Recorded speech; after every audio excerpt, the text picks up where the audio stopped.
শিবে আবু তালিব সে এক কারাগার, কাটলো সেথায় তোমায় বহুদিন হলো পার।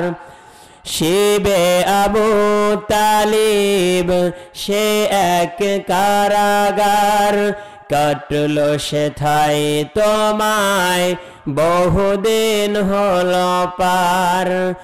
না খেয়ে না ঘুমে কত রাত কেঁদে কেঁদে, না খেয়ে না ঘুমে কত রাত কেঁদে কেঁদে, দিন কায়েমের তরে ধৈর্য ধরে ধরে।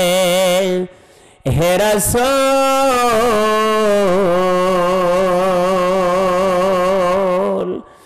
এসে গেল বদর উহুদ খন্দক পরীক্ষান, জানমাল দিয়ে পাশ হলো সকল পরীক্ষার।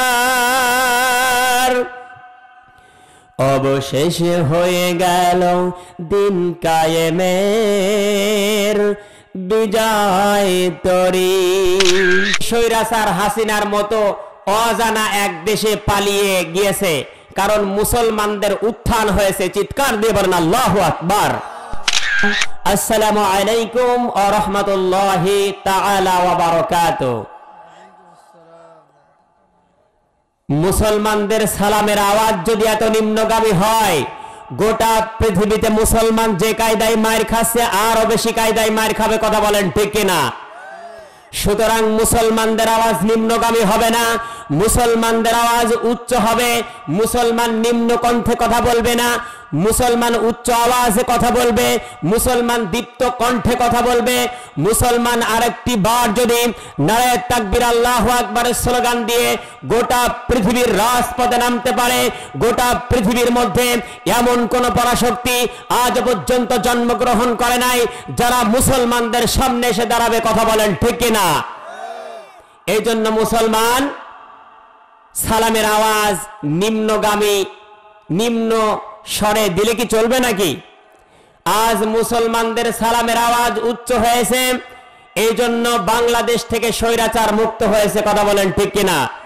আপনারা গত কিছুদিন আগে দেখেছেন, গত 8 তারিখে সিরিয়াতে 24 বছর রাজত্ব করেছে, তার পিতা সহ 54 বছর রাজত্ব করেছে সিরিয়াতে আবুল আল আসাদ। কয় বছর? 54 বছর। 54 বছর পর গত 8 তারিখে 2 দিন আগে এই স্বৈরাচার হাসিনার মতো অজানা এক দেশে পালিয়ে গিয়েছে, কারণ মুসলমানদের উত্থান হয়েছে। চিৎকার দিয়ে বলেন আল্লাহু আকবার। এই জন্য মুসলমান যদি ঐক্যবদ্ধ থাকে, মুসলমান যদি দিন প্রতিষ্ঠার ব্যাপারে ঐক্যবদ্ধ থাকে, অবশ্যই মুসলমানদের বিজয় নিশ্চিত। পূর্ব দিগন্ত থেকে সূর্য উদিত হওয়া যেমন সত্য কথা, রাত যত গভীর হয় সূর্য উদিত হওয়ার সম্ভাবনা ততই নিকটবর্তী হতে থাকে। একটি গর্ভবতী মায়ের পেটের ব্যথা যত বাড়তে থাকে, একটি নতুন সন্তান জন্মগ্রহণ করার সম্ভাবনা ততই নিকটবর্তী হতে থাকে। যেই জমিনে ইসলামী আন্দোলনের কর্মীদের রক্ত ঝরেছে, ওই জমিনে ইসলামের বিজয় হবেই হবে, কারোর বাবাও ঠেকিয়ে রাখতে পারবে না। কথা বলেন ঠিক কিনা? বাংলার জমিনে ইসলামী আন্দোলনের কর্মীদের রক্ত ঝরেছে, এই জন্য অবশ্যই অবশ্যই বাংলাদেশে ইসলামের রাজ কায়েম হবেই হবে। আপনি আসলেও হবে, না আসলেও হবে। কথা বলেন ঠিক কিনা? এই জন্য বাংলাদেশ স্বাধীন হয়েছে 1971 সালে। 53 বছর পেরিয়ে গেল, কিন্তু সোনার বাংলাদেশে শান্তি খুঁজে পাওয়া যাচ্ছে না। কথা বলেন ঠিক কিনা? আমার প্রিয় বাংলাদেশ 56,1,47,000 বর্গ কিলোমিটারের মধ্যে 1 ইঞ্চি জমিনের মধ্যেও শান্তি নেই। ঠিক কিনা? চিরনি অভিযান চালাইলেও কোথায় শান্তি খুঁজে পাওয়া যাবে না। এর কারণ যদি খুঁজতে হয়, আমি আপনাদেরকে একটি গল্পের মাধ্যম দিয়ে একটি মেসেজ দিতে চাই। একটি মুদি দোকানদার, তার কর্মচারীর নাম হলো ইসলাম। এই মুদি দোকানদারের মেয়ের নাম হলো শান্তি। এই মুদি দোকানদারের কর্মচারীর সঙ্গে তার মেয়ে শান্তির একটা ভাব ভালোবাসা হয়েছে, প্রেম হয়েছে। এদিকে মুদি দোকানদার জানতে পেরেছে যে আমার মেয়ে শান্তির সঙ্গে ইসলামের একটা ভালোবাসা হয়েছে। এখন এই মুদি দোকানদার চিন্তা করলো, আমার দোকানের কর্মচারী হয়ে তুমি আমার মেয়ের সাথে প্রেম করো। এরকম চিন্তা ভাবনা করে সকালবেলা দোকানে গিয়ে ইসলামের হাত পা বেঁধে পিটিয়ে দোকান থেকে তাড়িয়ে দিয়েছে।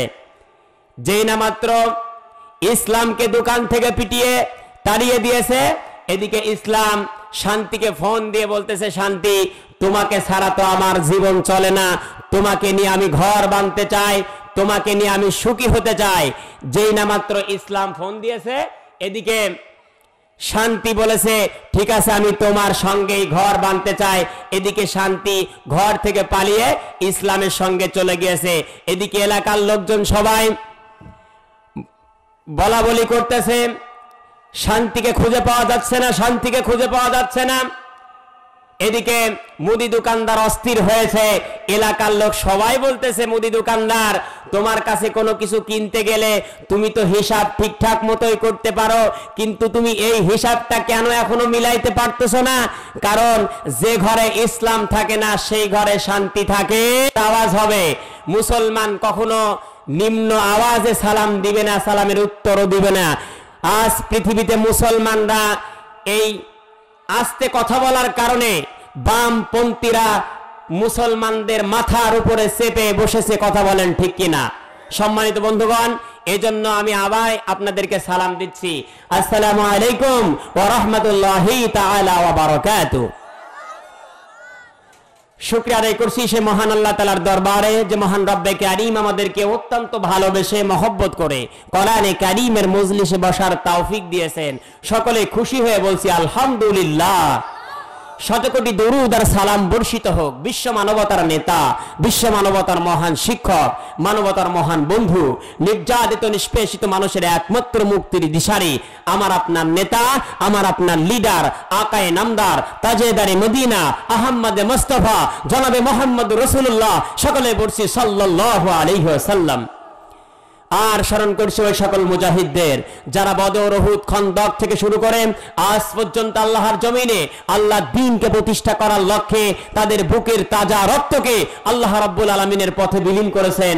মহান রব্বে কারীমের কাছে আমরা দোয়া করছি, আল্লাহ তাআলা যেন তাদেরকে মাফ করে দিয়ে জান্নাতের সর্বোচ্চ মাকাম জান্নাতুল ফেরদাউস নসিব করেন। সকলে বলেন আল্লাহুম্মা আমিন। বিশেষ করে ওই সমস্ত রূহের মাগফিরাত কামনা করছি, যেই সমস্ত রূহগুলো যেই মসজিদের উদ্যোগে মাহফিল হচ্ছে, এই মসজিদের অনেক মুসল্লি পাশেই গোরস্থান শায়িত আছে। আল্লাহ রাব্বুল আলামিনের কাছে দোয়া করে, আল্লাহ ওই সমস্ত গোলামদেরকে তুমি মাফ করে দিয়ে তাদেরকে তুমি জান্নাতের সর্বোচ্চ মাকাম দান করো। সকলে বলেন আল্লাহুম্মা আমিন। সম্মানিত উপস্থিতি,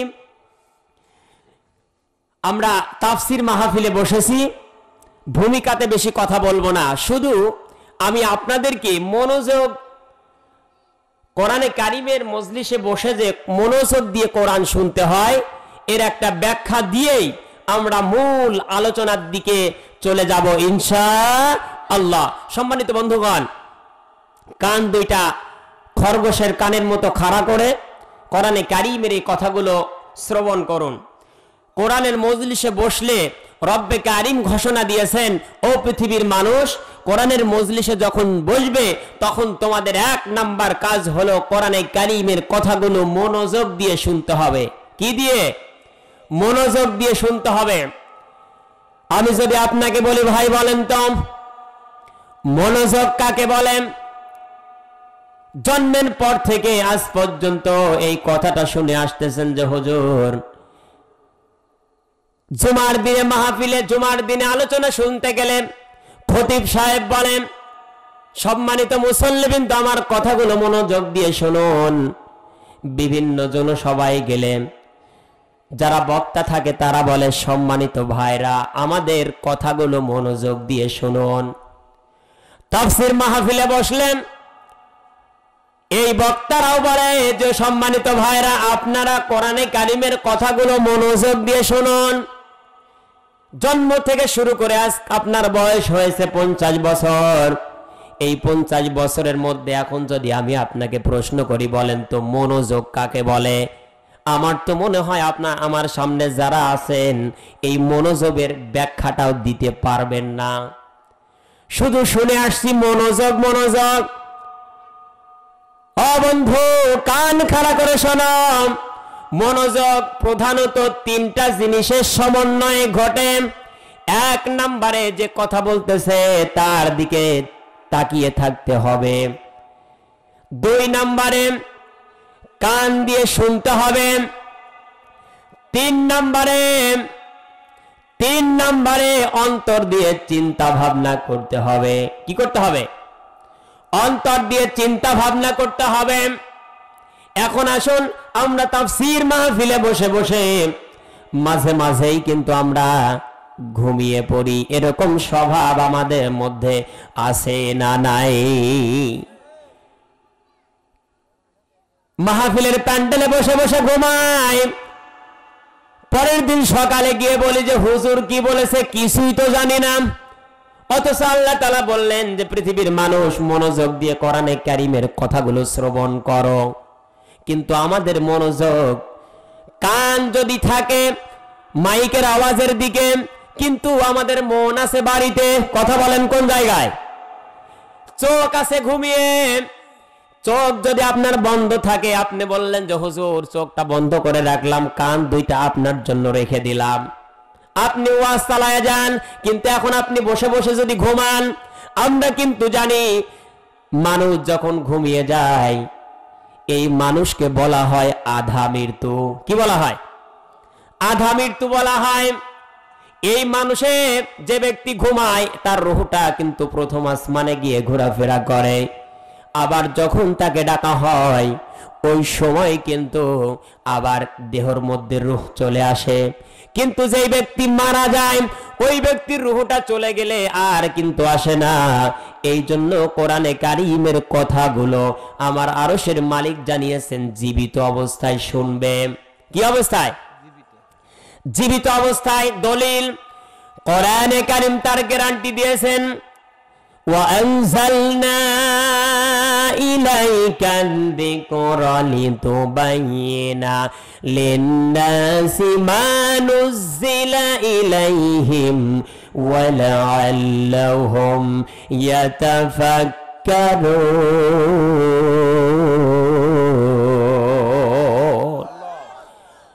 কোরআনে কারীমের 16 নম্বর সূরা নাহাল 14 নম্বর পারা 6 নম্বর রুকুর 44 নম্বর আয়াতে কারিমের শেষের অংশে আছে আল্লাহ পাক জানিয়েছেন পৃথিবীর মানুষ কোরআন যদি শুনতে হয় জীবিত অবস্থায় শোনো।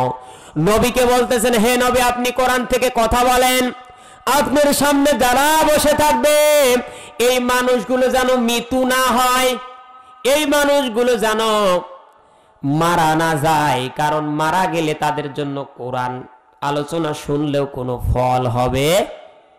এই জন্য বন্ধুরা আমার কান খাড়া করে মনোযোগ দিয়ে কোরআনে কারীমের কথাগুলো শুনবেন। রাজি আছেন তো ইনশাআল্লাহ? বন্ধুরা আমার, আমি আপনাদের সম্মুখে কোরআনে কারীমের সূরা রোম 21 নম্বর আয়াতে কারিমা তেলাওয়াত করেছি। আমরা সর্বপ্রথম আয়াতে কারিমাটা তেলাওয়াত করব যাতে মহান আল্লাহ রাব্বুল আলামিন আমাদের আমল নামায় 10টা করে সওয়াব এখনই লিখে দেন। জবান ছেড়ে আমরা তেলাওয়াত করি, আউযু বিল্লাহি মিনাশ শাইতানির রাজিম।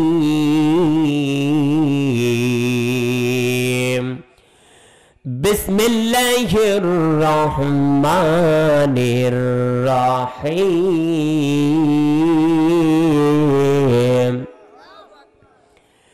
ওয়া মিন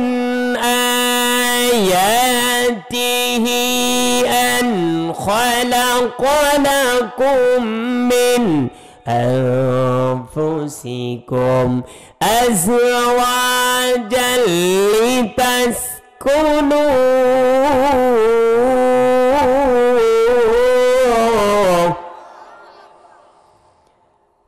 أزواجا لتسكنوا إليها وجعل بينكم مودة ورحمة إن في ذلك لآيات لقوم يتفكرون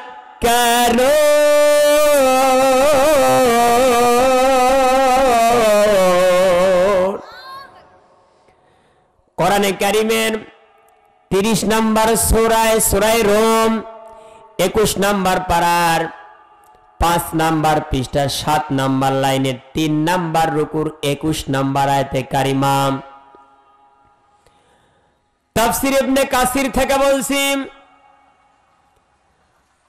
আল্লামা হাফিজ ইমাদউদ্দিন ইবনে কাসির রাহমাতুল্লাহি আলাইহি আয়াতের ব্যাখ্যা দিতে গিয়ে লিখেছেন, আল্লাহ পাকের ঘোষণা, আল্লাহ পাক রব্বুল আলামিন বলেন, ওয়া মিন আয়াতিহি আন খালাকালাকুম মিন আনফুসিকুম, হে পৃথিবীর মানুষ, পৃথিবীতে অসংখ্য আমি আল্লাহ তাআলার নিদর্শন রেখে দিয়েছি, তার মধ্যে এটাও একটি নিদর্শন যে আমি মহান আল্লাহ তাআলা তোমাদের মধ্য থেকে আমি আল্লাহ তাআলা তোমাদের স্ত্রীদেরকে সৃষ্টি করেছি এবং আমি আল্লাহ তাআলা তোমাদের জন্য তোমাদের স্ত্রীদের প্রতি ভালোবাসা, দয়া, মহব্বত সৃষ্টি করেছি।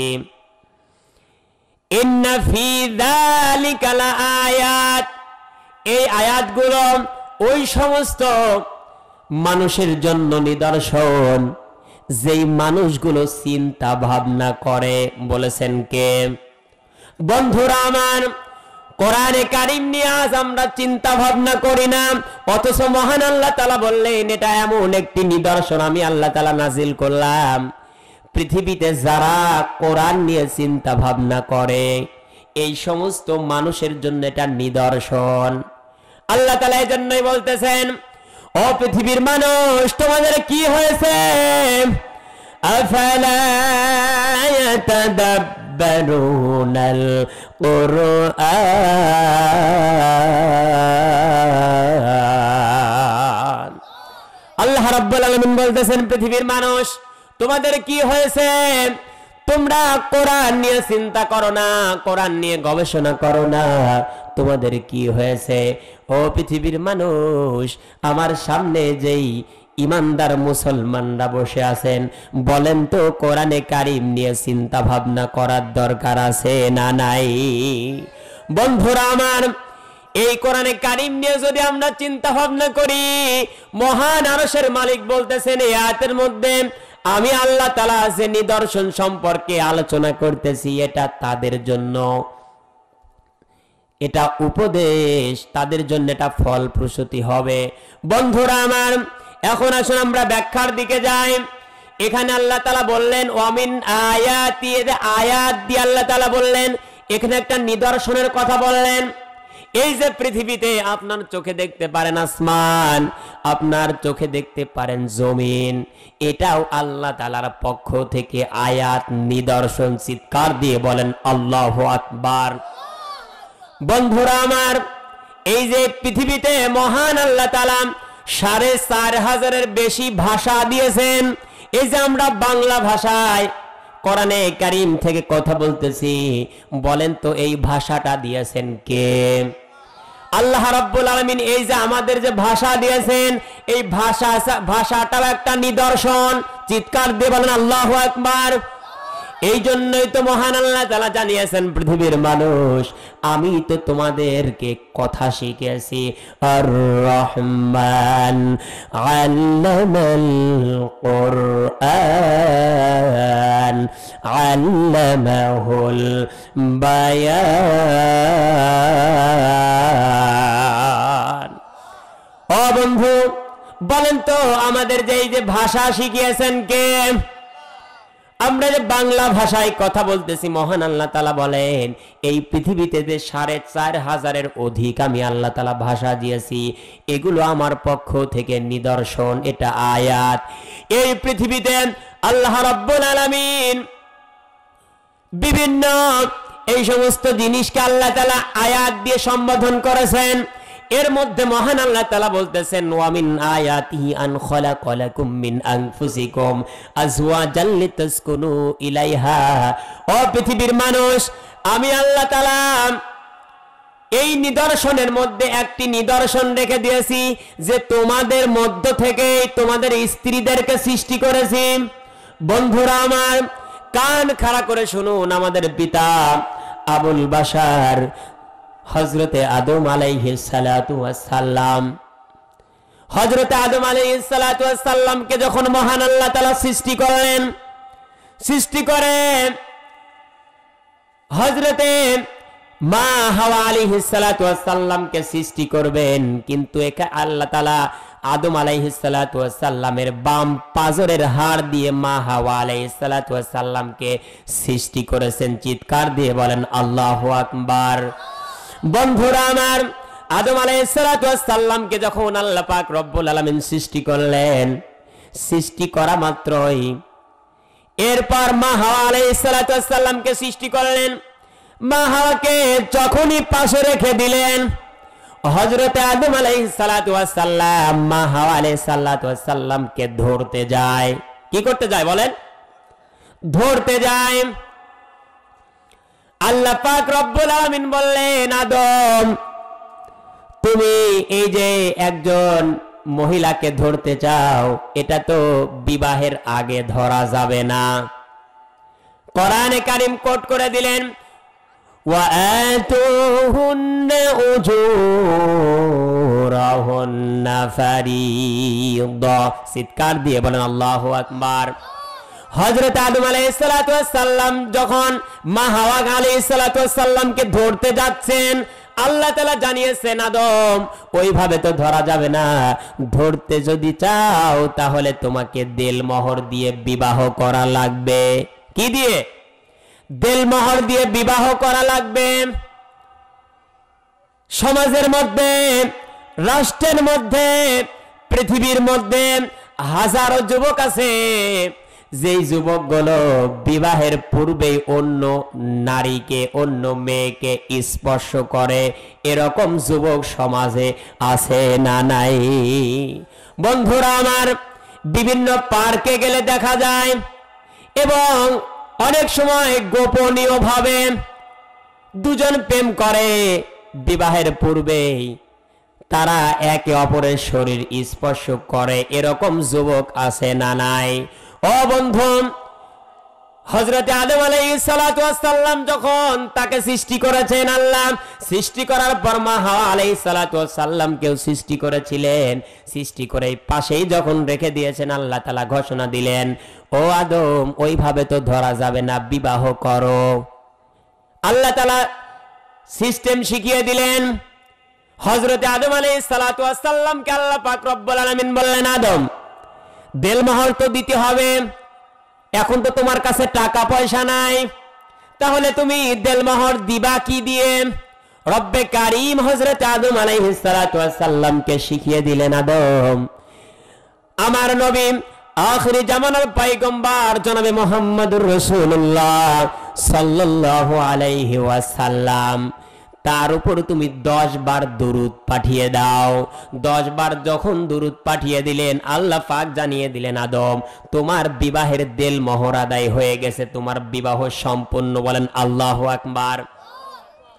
বন্ধুরা আমার, বিবাহ হয়ে গেল।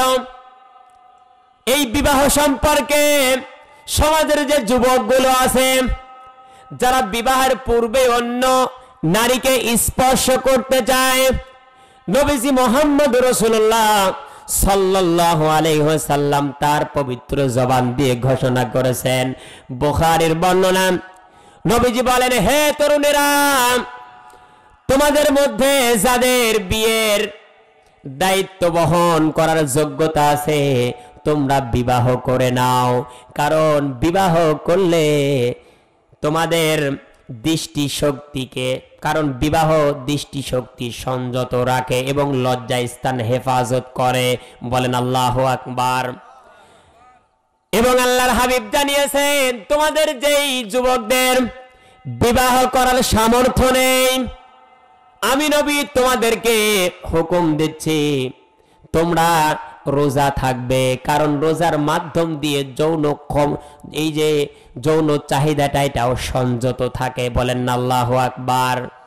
ও যুবক ভাইয়েরা, সামর্থ্য যদি থাকে তাহলে বিবাহ করতে হবে, অন্যথায় অন্য মেয়ের সঙ্গে ওইভাবে আগেই কথা বলা যাবে না, সম্পর্ক করা যাবে না।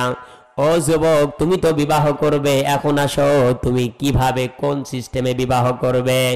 আল্লাহর হাবিব জানিয়েছেন ও যুবক, তুমি তোমার স্ত্রী তুমি নির্বাচন করতে চাও, স্ত্রীকে তুমি বাছাই করতে চাও, তুমি বিবাহ করতে চাও, আমি নবী তোমাকে এই সিস্টেম পদ্ধতি শিখিয়ে দিচ্ছি। আল্লাহর হাবিব মুহাম্মদুর রাসূলুল্লাহ সাল্লাল্লাহু আলাইহি ওয়াসাল্লাম হাদিস বর্ণনা করছেন। প্রখ্যাত সাহাবী হযরতে আবু হুরায়রা রাদিয়াল্লাহু তাআলা আনহু তিনি বলেন আল্লাহর হাবিব জানিয়েছেন, হে পৃথিবীর যুবকেরা, বিবাহ যদি করতে চাও তাহলে 4টা গুণ দেখে বিবাহ করা লাগবে। কথা বলেন কয়টা? মুখস্থ করেন কয়টা? নাম্বার 1, বংশীয় মর্যাদা দেখে বিবাহ করতে হবে। বলতে পারেন হুজুর বংশীয় মর্যাদা দেখা লাগবে কেন? আল্লাহ রাসূল তো বলেছেন এর মধ্যে শিক্ষা আছে না নাই? ও বন্ধু, তুমি যদি বংশীয় পরিবারে বংশীয় ঘরে যদি তুমি বিবাহ করো, তাহলে তোমার স্ত্রী তোমার ঘরে এসে কষ্ট পেলেও কখনো বাবাকে বলবে না, বাবা কেমন ছেলের সঙ্গে তুমি আমাকে বিবাহ দিয়েছ, যেই ছেলেটা আমার যোগ্য না। ঠিক কিনা? আপনার বাড়িতে সে কষ্টে থাকলেও তারপরে বাবাকে বলবে, বাবা আমি অনেক শান্তিতে আছি। আপনার সঙ্গে যদি মনোমালিন্য হয় এরপরেও কিন্তু বাবাকে সেটা বলবে না। আর যদি আপনার বংশীয় ঘরের মেয়ে যদি আপনি বিবাহ না করেন, তাহলে আপনার অবস্থা হবে এমন, সকালবেলা আপনার একটু মনোমালিন্য হয়েছে, আপনি স্ত্রীকে রেখে কৃষি ক্ষেত খামারে হয়তো কাজ করতে গিয়েছেন, অফিস আদালতে গিয়েছেন, বাড়িতে এসে দুপুরের সময় বাড়িতে আসলেন, আসার পরে দেখলেন যে আপনার স্ত্রী আর বাড়িতে নেই। কোথায় গেছে বলেন? বাপের বাড়িতে যাওয়ার পরে মাকে বলতেছে, ও মা, এমন জামার সঙ্গে তুমি বিবাহ দিয়েছো, এই জামার ভাত আমি খেতে চাই না। এদিকে মাও সুযোগ পেয়ে গিয়েছে, মা তখন বলে, জামাই দেখে তো আমারই পছন্দ না, তা তোমার কব কি? এরকম আছে না নাই? ও বন্ধু, বিবাহ যদি করতে হয় বংশীয় পরিবারে বিবাহ করার দরকার আছে না নাই? এই জন্যই তো আল্লাহ রাসূল জানিয়েছেন বংশীয় পরিবারে বিবাহ করো, যদিও মেয়েটা কালো হয়, কারণ বংশীয় পরিবারে বিবাহ করলে টাকা পয়সা না থাকতে পারে, তার বংশ মর্যাদা যদি ভালো থাকে ওই মেয়েকে বিবাহ করলে কিন্তু সুখী হওয়া যায়। এই জন্য তো সমাজের মানুষ বলেন নদীর জল ঘোলা ভালো, জাতের মেয়ে কালো ভালো। ও বন্ধু, তাহলে আপনাকে কি করা লাগবে বলেন? বংশীয় ঘর বংশীয় মর্যাদা দেখে কিন্তু আপনার স্ত্রীকে আপনি নির্বাচন করবেন, কারণ বিবাহের পূর্বে যদি এই সিদ্ধান্ত না নিতে পারেন, ওয়াল্লাহি আল্লাহর কসম করে বলছি, আপনার যতদিন বেঁচে থাকবেন ততদিন পর্যন্ত আপনার ঘরটা হবে জাহান্নামের গর্ত। কথা বলেন ঠিক কিনা? ও বন্ধু, 2 নাম্বার আল্লাহর হাবিব জানিয়েছেন, 2 নম্বরে দেখবে সৌন্দর্য। আল্লাহ পাক রব্বুল আলামিন একজন যুবক যখন পৃথিবীতে এসেছে, এই পৃথিবীতে আসার 50,000 বছর আগে বিবাহ কার সঙ্গে হবে এটা আল্লাহ তাআলা লিখে দিয়েছেন। বলেন না আল্লাহু আকবার। এরপর আল্লাহ তাআলা বললেন তোমরা সৌন্দর্য দেখে বিবাহ করবে, তোমাদের পছন্দ মতো বিবাহ করবে। আল্লাহ তাআলা বললেন যাও পছন্দ করো, কিন্তু আল্লাহ যেটা লিখে দিয়েছে ঘুরতে ঘুরতে কিন্তু ওখানেই যাবে, চেষ্টা করার দরকার আছে না নাই? এজন্য আপনি সিদ্ধান্ত না নিয়ে তাড়াহুড়া করে বিয়ে করলেন, ওইটা আল্লাহর কাছে যদি আপনি চাপায়া দেন যে এটা আল্লাহ লিখে দিয়েছে, এটা কিন্তু আল্লাহ তাআলা গ্রহণ করবে না। কারণ আল্লাহর হাবিব জানিয়েছেন বিবাহ যখন করবে তখন 1 নম্বরে বংশমর্যাদা দেখে বিবাহ করবে, 2 নাম্বার সৌন্দর্য দেখে বিবাহ করবে। অনেক যুবক আছে যারা শুধু স্কিনটা একটু ফর্সা দেখলেই আর কোনো দিক বিবেচনা করে না, দ্রুত বিবাহ করে নাই। কথা বলেন ঠিক কিনা? ও বন্ধু, ও যুবক, তুমি যদি বিবাহ করতে চাও 2 নাম্বার আল্লাহর হাবিব জানিয়েছে তোমাকে সৌন্দর্য দেখে বিবাহ করতে হবে, 3 নাম্বারে দিনদার দেখে বিবাহ করা লাগবে। সর্বশেষ আল্লাহর হাবিব জানিয়েছেন, ও যুবকেরা শুনে রাখো, কোন মেয়ের মধ্যে যদি কোনো গুণ না পাও তাহলে অন্তত পক্ষে দিনদার দেখে বিবাহ করবে। জানিয়েছেন কে? আল্লাহর হাবিব মুহাম্মদুর রাসূলুল্লাহ সাল্লাল্লাহু আলাইহি ওয়াসাল্লাম। ও বন্ধু, স্ত্রী নির্বাচনের মাপকাঠি শিখিয়েছেন আল্লাহর হাবিব মুহাম্মদুর রাসূলুল্লাহ। সকলে বলেন সাল্লাল্লাহু আলাইহি ওয়াসাল্লাম। প্রখ্যাত সাহাবী হযরতে আব্দুল্লাহ ইবনে ওমর রাদিয়াল্লাহু তাআলা আনহু বর্ণনা করেছেন, নবীজি বলেন তোমরা কেবলমাত্র সৌন্দর্য দেখেই বিবাহ করো না, কারণ এই সৌন্দর্য অনেকেই সৌন্দর্যের কারণে অহংকার করে, অহংকারের কারণে ধ্বংস হয়ে যায়। আল্লাহর হাবিব আবার বললেন তোমরা শুধু ধন সম্পদ দেখেই বিবাহ করো না। অনেক মেয়ে এরকম আছে যাদের ধন সম্পদ আছে, যে ধন সম্পদের কারণে তাকে পাপের মধ্যে নিমজ্জিত করে। কথা বলেন ঠিক কিনা?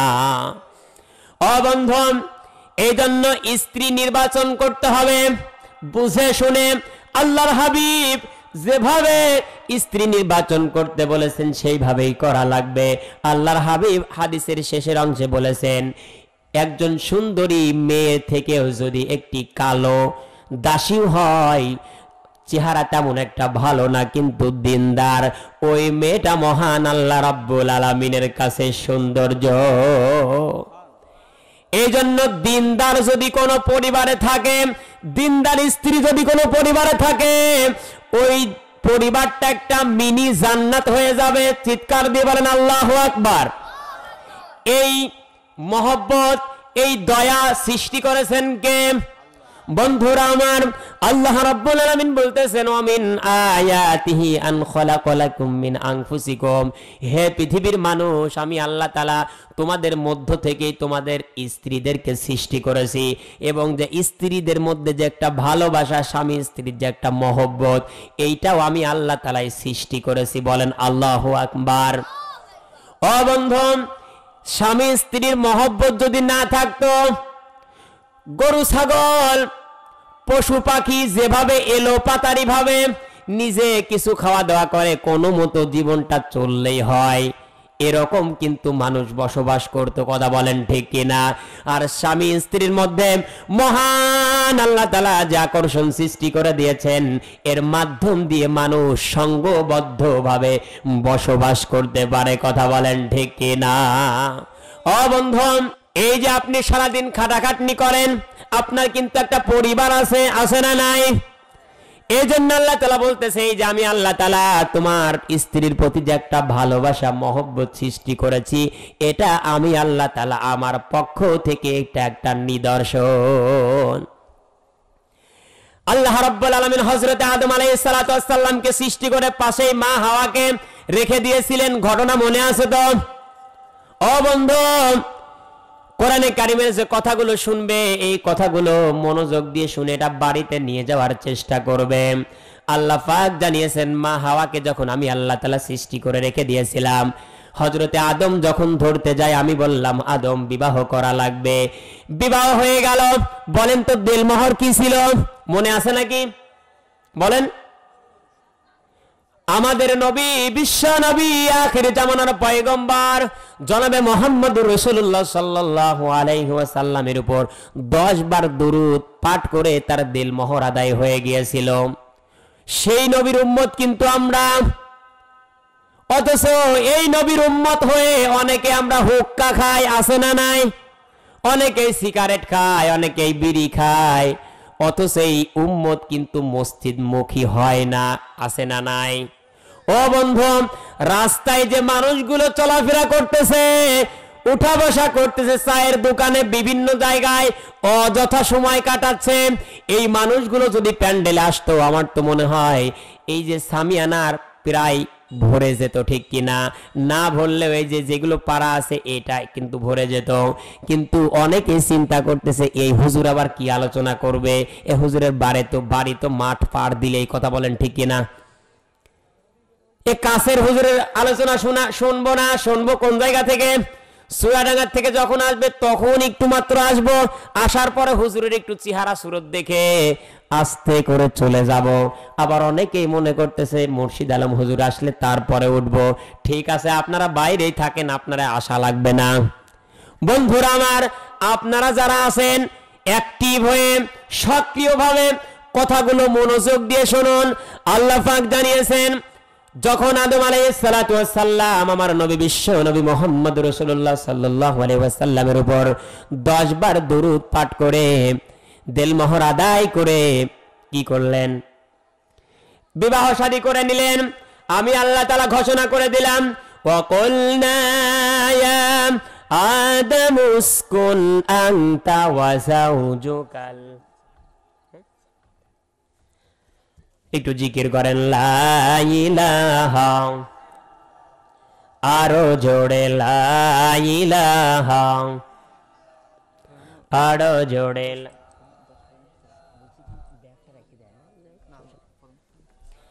লা ইলাহা,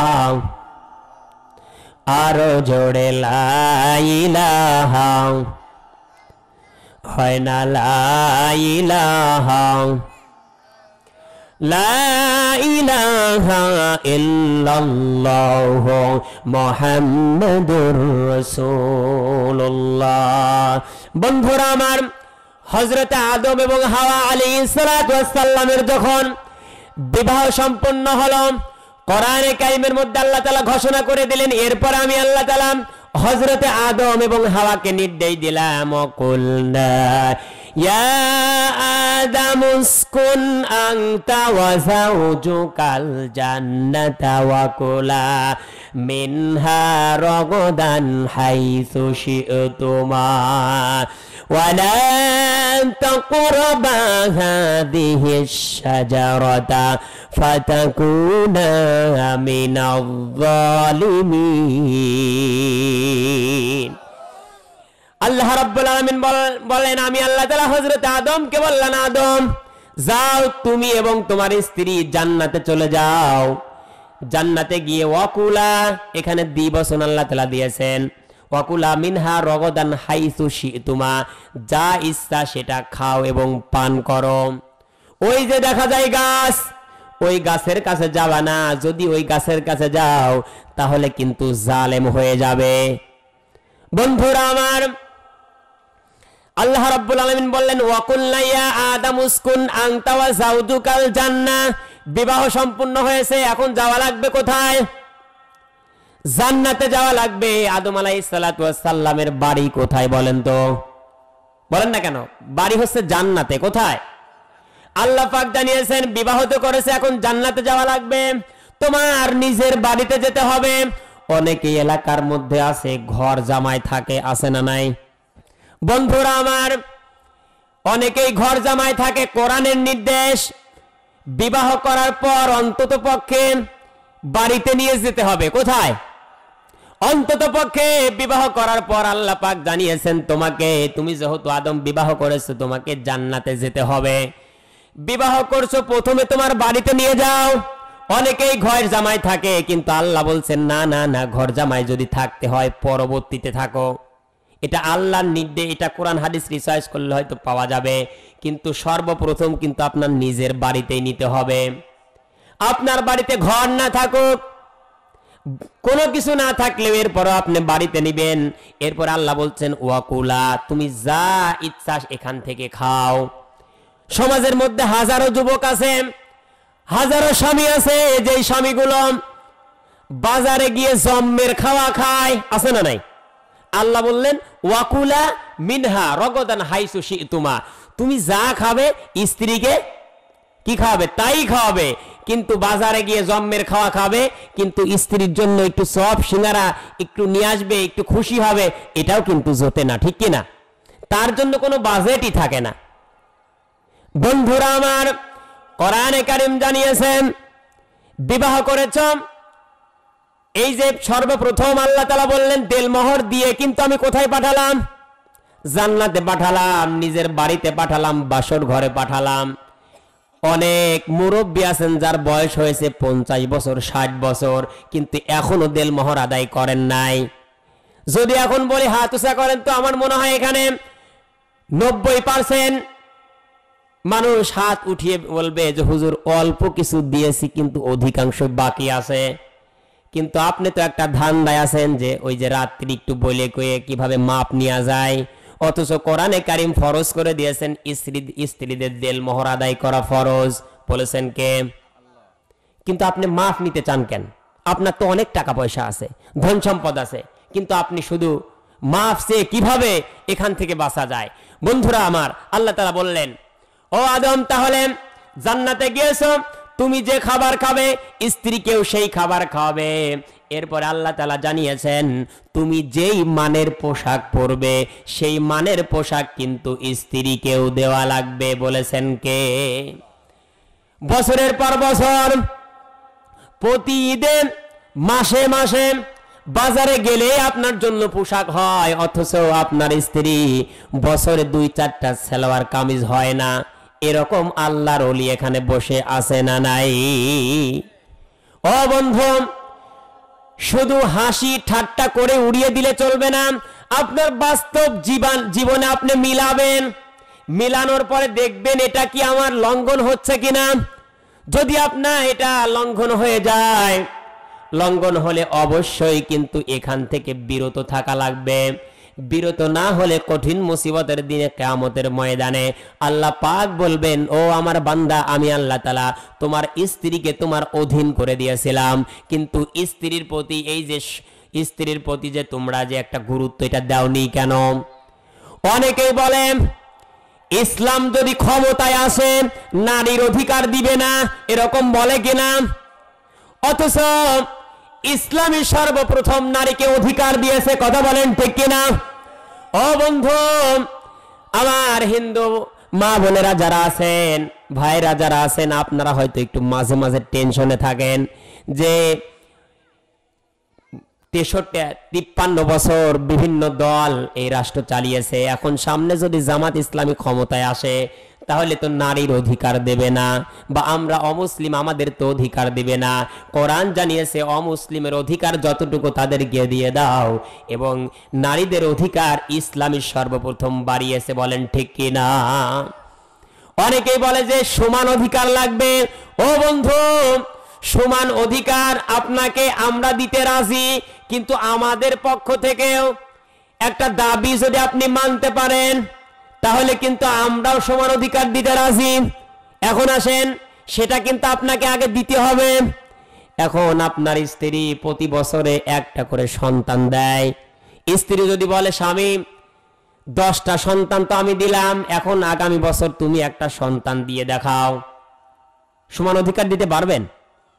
নারীর মর্যাদা যেখানে বেশি সেখানে ইসলাম অটোমেটিক ভাবে বাড়িয়ে দিয়েছে। চিৎকার দিয়ে বলেন আল্লাহু আকবার। বন্ধুরা আমার, এজন্য আল্লাহ তাআলা বললেন ও পৃথিবীর মানুষ, ওয়াকুলা মিনহা রগদান হাইসু শিতুমা, তোমরা যেটা খাবে, যেই মানের পোশাক পরবে, তোমাদের স্ত্রীদেরকেও সেই মানের পোশাক দেওয়ার দরকার আছে না নাই? এরপর আল্লাহ তাআলা বলতেছেন ও আদম, ও হাওয়া, এই যে জান্নাতের মধ্যে ছেড়ে দিলাম, যাও, সব জায়গায় যেতে পারবে, কিন্তু ওই যে দেখা যায় ওই যে জাক্কুম গাছ, এই যে গঞ্জম গাছ, এই গাছের কাছে কিন্তু যেতে পারবা না। এই গাছের কাছে যদি যাও তাহলে অবস্থাটা কি হবে? তোমরা জালেম হয়ে যাবে। এই পৃথিবীতে এখানে আমরা এই তাফসিরের ব্যাখ্যায় আমি পড়লাম আধুনিক তাফসিরের মধ্যে, এই যে এখানে আল্লাহ তাআলা হযরতে আদমকে বললেন তুমি জান্নাতে যাও, ঘোরাফেরা করো, কিন্তু ওই যে গাছের কাছে যাবে না।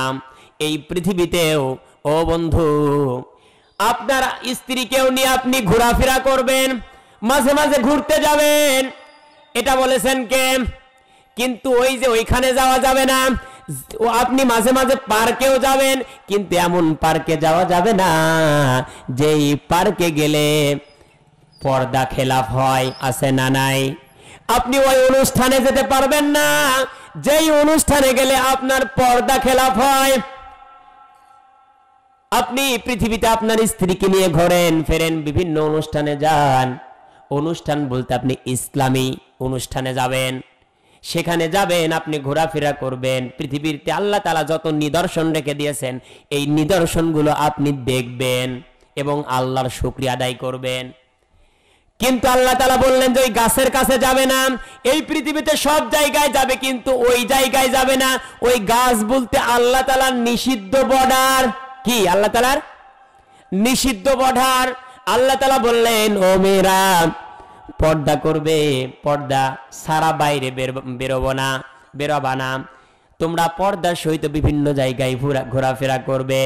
এরপর আল্লাহ তাআলা যেইভাবে যেখানে গেলে পর্দা খেলাপ হয় এবং আল্লাহ তাআলা যে বিধানগুলো যেখানে গেলে লঙ্ঘন হয় সেই জায়গাগুলো আমরা যাওয়া আমাদেরকে বাদ দিতে হবে, তাহলে ওই গাছ থেকে আমরা দূরে থাকতে পারবো।